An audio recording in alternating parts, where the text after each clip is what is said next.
ચલો ગાઈસ, તો આપણે અહીંયા સુધી તો ભણ્યા હતા પારદર્શક વક્ર સપાટી આગળ વક્રીભવન આ ટોપિક સુધી ભણ્યા હતા, જેની અંદર આપણે ધ્યાનથી જોયું હતું કે આને પારદર્શક એક વક્ર સપાટી કહીએ છીએ. એક અલગ માધ્યમ છે જેનો વક્રીભવનાંક તમને આપી દીધેલો છે.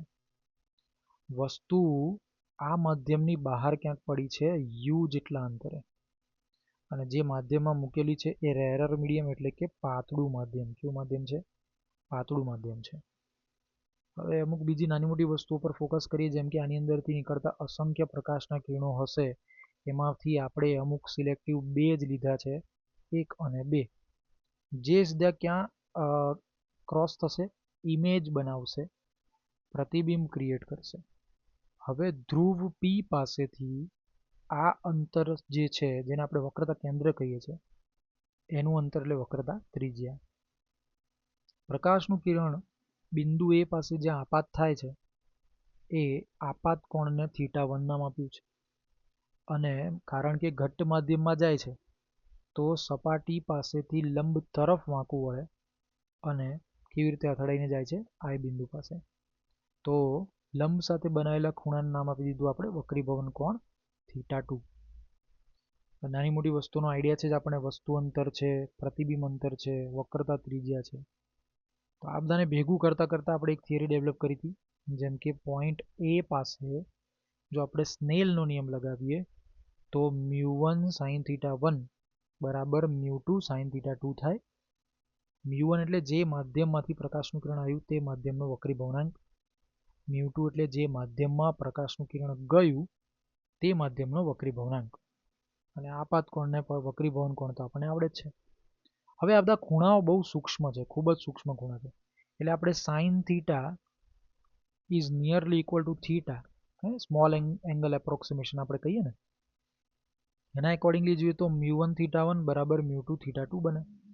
હવે આપણે θ1 અને θ2 જે છે એની વેલ્યુઝને આપણે બનાવીએ.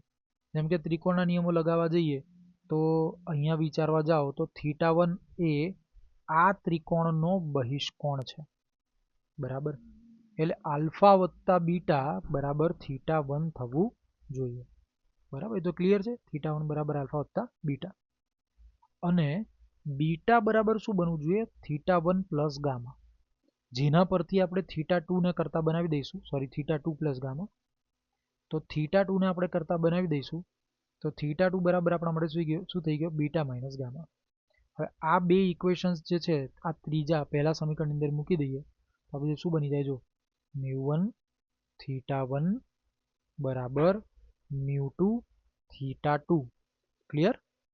હવે આ બધાનું કેલ્ક્યુલેશન્સ જે હતું એ આપણે કર્યું હતું આગળ ભૂતકાળમાં, અને જાણીએ છીએ આલ્ફા કોને કહેવાય, બીટા કોને કહેવાય, ગામા કોને કહેવાય, આ બધી વેલ્યુઝ આપણે જાણીએ છીએ. જેમ કે આપણે એક થોડુંક શોર્ટ આઈડિયા લઈ લઈએ કે ધારો કે હું tan θ લખું તો ખૂણા સૂક્ષ્મને લીધે tan આલ્ફા બરાબર શું થઈ જાય? આલ્ફા બની જાય. હવે tan આલ્ફા બરાબર શું? તો કે સામેની બાજુ છેદમાં પાસેની બાજુ. તો tan આલ્ફા બરાબર શું બની ગયું? સામેની બાજુ.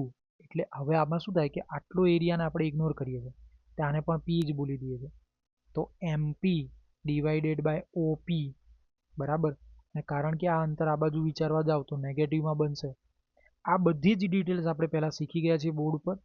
તો એનાથી આપણે એક ઇક્વેશન ડેવલપ કર્યું હતું જે ધ મોસ્ટ ઇમ્પોર્ટન્ટ સમીકરણ છે. આ વસ્તુને ધ્યાનમાં રાખીને હવે એક સંજ્ઞા પદ્ધતિ શીખવી જરૂરી છે.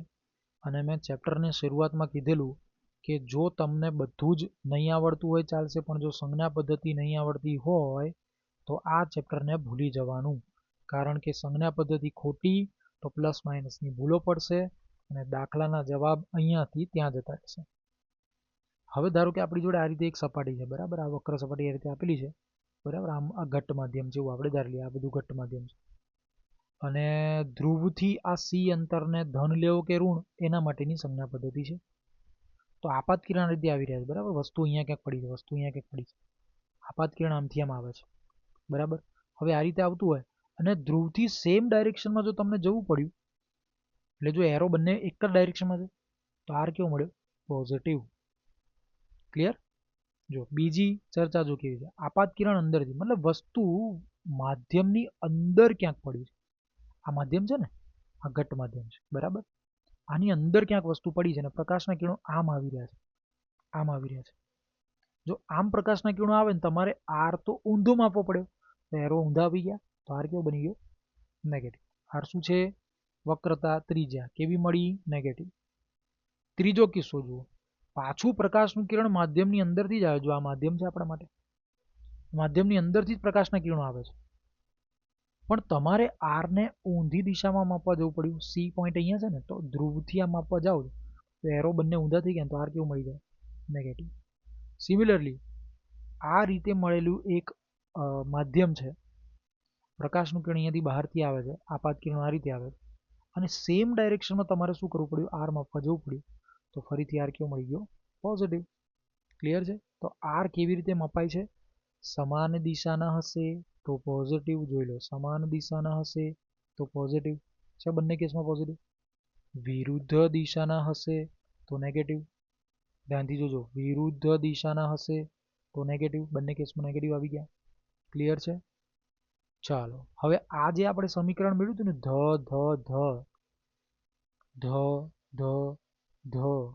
હે નહીં, ધ મોસ્ટ આઈએમપી સમીકરણ. આની જરૂર ક્યાં પડશે? લેન્સ મેકર સમીકરણમાં, લેન્સના સૂત્રમાં, બધી જગ્યાએ પડશે. તો આ જે ઇક્વેશન આપણે ડેવલપ કર્યું છે આપણા માટે મોસ્ટ ઇમ્પોર્ટન્ટ છે. આ ઇક્વેશન દરેક પ્રકારની વક્ર સપાટી માટે અને સમતલ સપાટીઓ માટે પણ લાગુ પડે છે. ધારો કે સમતલ સપાટી આપી દીધી હોય તો આર વેલ્યુ શું બની જાય? ઇન્ફાઇનાઇટ બની જાય. બરાબર. તો એના માટે આપણી જોડે સમીકરણ હતું ને, μ2/v માઇનસ μ1/u બરાબર μ2 માઇનસ μ1/r છેદમાં r અનંત 1/ઇન્ફાઇનાઇટ બરાબર 0. તો આ વેલ્યુ બની ગઈ 0. જોઈ લો, વેલ્યુ બની ગઈ 0. તો આ નેગેટિવ વાળું સ્ટેપ જે છે, ઇક્વલ ટુ ની પેલી બાજુ જાય તો પોઝિટિવ થઈ જાય. તો μ2/v માઇનસનું સમીકરણ સામે ગયું તો μ1/u બે પોઝિટિવ થઈ ગયા. તો એના પરથી તમે મેળવો છો u/v બરાબર μ1/μ2. u કોણ છે? વસ્તુ અંતર, એટલે વાસ્તવમાં વસ્તુ જ્યાં પડી છે તે, એટલે કે હું ડિસ્ટન્સ એકચ્યુઅલ કહી શકું. યસ. v શું છે? પ્રતિબિંબ અંતર. એનો મતલબ કે વસ્તુ ક્યાં દેખાય છે તે છે, ત્યાં નહીં, ક્યાં દેખાય છે તે અંતર. તો આ ડિસ્ટન્સ એપરન્ટ ડિસ્ટન્સ થઈ ગયું, જે મને દેખાય છે એવો આભાસ થાય છે કે વસ્તુનું પ્રતિબિંબ ત્યાં છે, વસ્તુ ત્યાં હોઈ શકે એવો આભાસ થાય. તો આ રિલેશન પરથી તમે આ રિલેશન પણ મેળવી શકો છો. ઓબ્વિયસ છે. ક્લિયર? ક્રોસ મલ્ટીપ્લાય કરીને તમે રિલેશન મેળવી શકો. ચાલો આગળ વધીએ. એક ગોળીય સપાટીની કેન્દ્ર લંબાઈ તમારે માપવાની છે. કેન્દ્ર લંબાઈ હવે આમાં કેવું છે કે બે પ્રકારના કેન્દ્રો હોઈ શકે. એક છે પ્રથમ કેન્દ્ર અને બીજું આવશે દ્વિતીય મુખ્ય કેન્દ્ર. પ્રથમ મુખ્ય કેન્દ્ર કોને કહીએ છીએ? કે વસ્તુને જે બિંદુએ મૂકવામાં આવે તો પ્રતિબિંબ અનંત અંતરે રચાય, તો તેવા બિંદુને આપણે પ્રથમ મુખ્ય કેન્દ્ર કહીએ છીએ. ક્લિયર? ધારો કે આ રીતે એક માધ્યમ આપેલું છે, જેનો વક્રી ભવનાંક તમે આપી દીધેલો છે. એની મુખ્ય અક્ષ પર એક વસ્તુ ઓબ્જેક્ટ અહીંયા મૂકેલો છે. બરાબર? આપણે ઓબ્જેક્ટ અહીંયા મૂકી દીધેલો. હવે ધારો કે એ રીતે મૂક્યો હોય તો હવે માની લઈએ કે આમાંથી નીકળતા અસંખ્ય પ્રકાશના કિરણો જે છે, એમાંથી આ બધા જેટલા બી પ્રકાશના કિરણો આપાત થયા બાદ, વક્રીભવન થયા બાદ જો મુખ્ય અક્ષને સમાંતર બની જતા હોય, એનો મતલબ એમ થઈ ગયો, સમાંતર બનવાનો મતલબ એમ થઈ ગયો કે પ્રતિબિંબ રચાશે અનંત અંતરે. તો વસ્તુ અંતર એ કેન્દ્ર લંબાઈ જેટલા અંતરે મળે કે નહીં? તો આ અંતર આ દિશામાં જવા જાવ તો નેગેટિવ મળશે. એ તો પછીનો સવાલ છે, સંજ્ઞા પદ્ધતિ મુક્તિ વખતનો. તો u બરાબર ખરેખર શું બને? f. આ માનાંકમાં છે, મૂલ્યમાં છે. ખરેખર જોવા જાવ તો u બરાબર શું બની જાય? માઇનસ ઓફ f1 બનશે.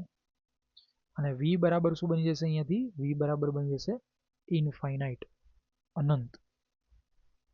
તો સમીકરણની અંદર કિંમતો મૂકીએ. સમીકરણ શું હતું? μ2/v માઇનસ μ1/u બરાબર μ2 માઇનસ μ1 ડિવાઇડેડ બાય r. આ ઇક્વેશન આપણે શીખ્યા હતા. બરાબર? એમાંથી v બરાબર તો અનંત છે, તો આ ટર્મ તો 0 થઈ જ જવી જોઈએ. જોઈ લો, v બરાબર અનંત છે ને, તો આ પદ બની ગયું શું? 0. તો શું સમીકરણ હોય? તમે ધ્યાનથી વિચારો તો આ ટર્મ જ ના હોય આખી. તો તમે f1 ને કરતા બનાવો તો આપણી જોડે આ એક ઇક્વેશન મળે. બરાબર. તો આ એક પ્રથમ મુખ્ય કેન્દ્ર લંબાઈ એવું તમે કહી શકો છો. દ્વિતીય મુખ્ય કેન્દ્ર કોને કહીશું? સપાટી પર આપાત થતા કિરણો જો મુખ્ય અક્ષને સમાંતર હોય અને આ આપાત થયેલા કિરણો વક્રીભવન બાદ જે બિંદુએ ભેગા થાય એને આપણે દ્વિતીય મુખ્ય કેન્દ્ર કહીએ છીએ. જો સમાંતર આપાત કિરણો જે બિંદુએ કેન્દ્રિત થાય તેને આપણે શું કહીએ છીએ ભાઈ? દ્વિતીય મુખ્ય કેન્દ્ર. ક્લિયર? તો બસ આગળ જે રીતે સમીકરણ લગાવ્યા હતા એ જ રીતે અહીંયા પણ લગાવી દઈએ. ફોર એક્ઝામ્પલ, વસ્તુ અંતર તો અનંત પર છે તો માઇનસમાં છે એટલે માઇનસ અનંત. અને પ્રતિબિંબ ક્યાં રચાય છે? તો કે પ્રતિબિંબ રચાય છે કેન્દ્ર લંબાઈ પર, એફ એટલે ફોકસ પર રચાય છે. આ બે વેલ્યુઝને આપણે ઓરિજિનલ ઇક્વેશનની અંદર મૂકી દઈએ. ઓરિજિનલ ઇક્વેશન કયું હતું? ફરીથી એકવાર ધ્યાનમાં રહી લો. μ2/v માઇનસ μ1/u બરાબર μ2 માઇનસ μ1/r. આની અંદર જો આપણે મૂકી દઈએ તો શું મળશે આપણને? μ2/v. v શું છે? તો કે F2 છે. અને માઇનસમાં μ1/r, સોરી μ1/u. u શું છે? માઇનસ અનંત છે. μ2 માઇનસ μ1/r. સમીકરણમાં F2 ને કરતા બનાવ્યું તો આપણે જો એક બીજું મોસ્ટ ઇમ્પોર્ટન્ટ સમીકરણ મળી જાય તો આપણા માટે F1 છે અને આપણા માટે આ F2 છે. F2 શું છે? દ્વિતીય મુખ્ય કેન્દ્ર લંબાઈ અંતર છે. તમે કેન્દ્ર લંબાઈઓનો ગુણોત્તર મેળવીને બીજા બે ઇક્વેશન મેળવી શકો છો. આ પણ ક્યાંક ને ક્યાંક કેલ્ક્યુલેશન્સમાં કામમાં આવતા હોય છે. તો આના પરથી હવે આપણે सम्स જોઈશું.